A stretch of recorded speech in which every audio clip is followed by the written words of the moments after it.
Hi అండి, welcome back to Anjali home foods. ఇవాళ recipe వచ్చేసి శనగపిండి లేకుండా కేవలం 10-15 నిమిషాల్లో చాలా రుచిగా ఎక్స్ట్రా క్రంచీగా నోట్లో వెన్నలా కరిగిపోయే జంతికలు చేసి చూపిస్తున్నాను. నన్ను అడిగితే ఖచ్చితంగా ట్రై చేయాల్సిన రెసిపీ అనే చెప్తానండి. సో ఇక లేట్ చేయకుండా ఎలా చేసుకోవాలో చూసేయండి. అండ్ అలాగే ఈ రెసిపీ నచ్చితే సబ్స్క్రైబ్ చేసుకోవడం మాత్రం మర్చిపోవద్దు. ఫస్ట్ అయితే పిండి కలుపుకోవడానికి గిన్నె తీసుకొని పిండి జల్లించుకోవడానికి జల్లెడ కూడా తీసుకొని అందులోకి 2 కప్పుల పొడి బియ్య పిండి తీసుకొని జల్లించుకోవాలి.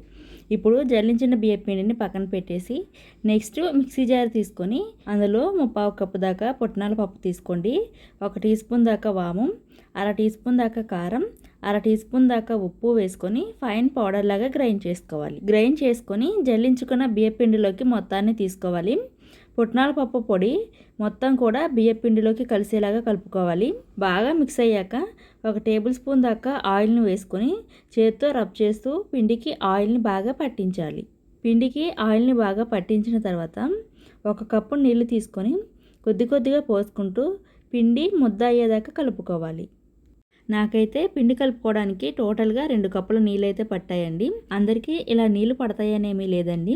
మీరు తీసుకున్న బియ్య పిండి క్వాలిటీని బట్టి నీళ్ళు అయితే పడతాయి. సో పిండి కన్సిస్టెన్సీ అయితే ఇలా ఉండాలన్నమాట. కొంచెం గట్టిగా ఉంటేనే జంతికలు క్రంచీగా వస్తాయి. జంతికల గొట్టంలోకి ఆయిల్ని గ్రీస్ చేసుకొని పిండి కలుపుకున్నాం కదా, ఆ పిండిని జంతికల గొట్టానికి సరిపడా తీసుకొని మిగిలిన పిండి ఆరిపోకుండా కవర్ చేసి పక్కన ఉంచండి. ఇప్పుడు ఒక ప్లేట్ని తీసుకొని ఆయిల్ని గ్రీస్ చేసుకోవాలి. ఇక్కడ నేను చూపిస్తున్న విధంగా ప్లేట్లోకి మనం జంతికల గొట్టంలో పిండి పెట్టుకున్నాం కదా, దాన్ని ఈ విధంగా ఒత్తుకోవాలి. ఇప్పుడు వీటిని ఫ్రై చేసుకోవడానికి నేను ఇక్కడ ముందుగానే డీప్ ఫ్రైకి సరిపడా ఆయిల్ని వేడి చేసుకున్నాను. ఆయిల్ బాగా వేడయ్యాక మనం ముందుగానే ఒత్తి పెట్టుకున్న వాటిని వేసుకొని మీడియం టు హై ఫ్లేమ్లో పెట్టి ఈవెన్గా వేయించుకోవాలి.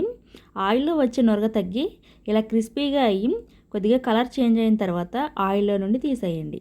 సో ఇదే విధంగా మిగిలిన పిండి కూడా ఒత్తుకొని ఆయిల్లో ఫ్రై చేసుకొని తీసుకోండి. ఈ రెసిపీని మీరు కూడా ట్రై చేసి నచ్చితే ఈ వీడియోకి ఒక లైక్ చేసి ఈ వీడియోను మీ ఫ్రెండ్స్ అండ్ ఫ్యామిలీకి షేర్ చేసి మా ఛానల్ని సబ్స్క్రైబ్ చేసుకోండి. Thank you.